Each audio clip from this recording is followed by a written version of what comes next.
नमस्कार. महाराष्ट्र राज्य संवर्ग अधिकारी संघटना यांचे मार्फत 29 ऑगस्ट 2024 पासून बेमुदत संप सुरू केलेला आहे.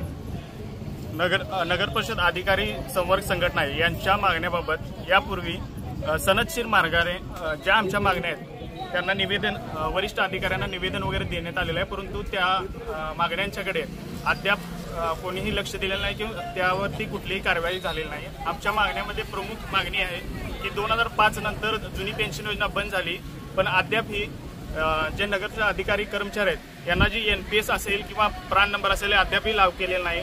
नगर परिषद सेवा ज्या निर्माण करण्यात आल्या 7 प्रकारच्या, त्या सर्वांची भरती ही शासकीय कर्मचारी या बेसवर झालेली आहे. त्याचबरोबर आमचा जो अधिनियम आहे 1965 त्यामधील कलम 75 मध्ये आम्ही सर्व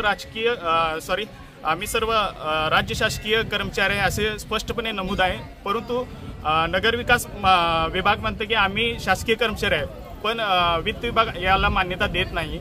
त्याचबरोबर आश्वासित प्रगती योजना 10-20-30 ही योजना सर्व शासकीय कर्मचाऱ्यांना लागू आहे, पण नगर परिषद कर्मचाऱ्यांना अद्याप लागू केलेली नाही. त्याचबरोबर नगर परिषद अधिकारी कर्मचारी असेल यांचे जे वेतन आहे ते वेळेवर होत नाही. सध्या गेली 2 महिने झाले नगर परिषद अधिकारी कर्मचाऱ्यांचे वेतन झालेले नाही.